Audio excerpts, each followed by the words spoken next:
நண்பர்கள் அனைவருக்கும் வணக்கம். இந்த வீடியோவில் எதை பற்றி நம்ம பார்க்க போகிறோன்னா, நீங்கள் அனைவரும் எதிர்பார்த்து கொண்டிருக்கும் டைப்ரைட்டிங் எக்ஸாம் ஆகஸ்ட் மந்த்து ஆனால் நோட்டிஃபிகேஷன் வந்து ரிலீஸ் பண்ணிட்டாங்க. இதுவரை நம்முடைய சேனலை சப்ஸ்கிரைப் பண்ணிக்கோங்க. பக்கத்தில் உள்ள பெல் பட்டனை கிளிக் பண்ணிக்கோங்க. நான் இப்போ நான் சொல்கிறேன்னா பார்த்தீங்கன்னா, டைப்ரைட்டிங் எக்ஸாம்ஸ்க்கு ஜாயின் பண்ணுறது முக்கியம் கிடையாதுங்க. டைப்பிங் எக்ஸாம் எழுதிட்டுனாங்க, அது தப்பாகிடுச்சு இது தப்புச்சுன்ற இப்போதே நீங்கள் நல்லா டேலண்டாக டைப் பண்ணுங்கள். நமக்கான நோட்டிஃபிகேஷன் ஷார்ட் நோட்டிஸ் வந்து பார்த்திங்கன்னா விட்டுட்டாங்க. எப்போ விட்டுருக்காங்க நீங்கள் பார்த்தீங்கன்னா 29/6/2025 என்னைக்கு விட்டுருக்காங்க பார்த்தீங்கன்னாக்கா, இன்றைக்கி நோட்டிஃபிகேஷன் ரிலீஸ் பண்ணிட்டாங்க. நமக்கு அப்ளை பண்ணுற ஸ்டார்ட் டேட் வந்து பார்த்தீங்கன்னாக்கா போர்ட்டலில் 1/7/2025 முதல் லாஸ்ட் டேட்டு 28/7/2025 வரையும். இப்போ date of the final take copy without fine பண்ணுறது பார்த்தீங்கன்னா ஆஃப்டர் என்ன சொல்லியிருக்கேன், எப்போ வந்து பார்த்தீங்கன்னா 30/7/2025 முதல் 1/8/2025 சொல்லியிருக்கேன் டேட் ஆஃப் த ஃபைனல்.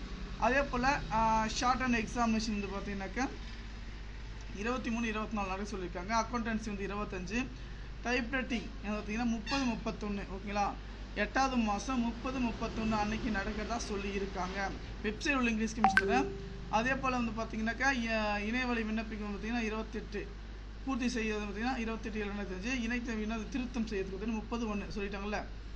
அதன் பிரகாரம் வந்து பார்த்தீங்கன்னா புதுநிலை இளநிலைக்கு வந்து 100 ரூபாய், இளநிலை ஜூனியர் இளநிலை பார்த்தீங்கன்னா ஃப்ரீ ஜூனியர் அது வந்து 100 ரூபாய், இடைநிலை பார்த்தீங்கன்னா சீனியருக்கு வந்து ஜூனியருக்கு வந்து பார்த்தீங்கன்னா 120, சீனியருக்கு வந்து பார்த்தீங்கன்னா 130, ஹை ஸ்பீடுக்கு வந்து 200 ஓகேங்களா.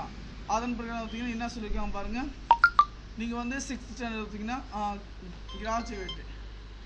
கிராஜுவேட் இதெல்லாம் சொல்லியிருக்காங்க. அதே போல் ஷார்ட் ஹேண்டுக்கு இதெல்லாம் சொல்லியிருக்காங்க. இம்பார்ட்டன்ட் விஷயம் இந்த கோடு எல்லாம் வச்சு நம்ம வந்து அப்ளை பண்ணணும் அப்படின்னு வந்து நமக்கான தகவல் வந்து எல்லாமே வந்து கொடுத்துருக்காங்க. அதே போல் டேட்டு ஓகேங்களா, நமக்கு டைமிங் ஷெட்யூல் எல்லாமே வந்து பார்த்திங்கன்னா கொடுத்துட்டாங்க. இதுக்கு வந்து நீங்கள் கரெக்டாக அப்ளை பண்ணுங்கள். தகவல் டிஸ்கிரிப்ஷனுக்கு கொடுத்து செக் பண்ணி பார்த்துக்கோங்க.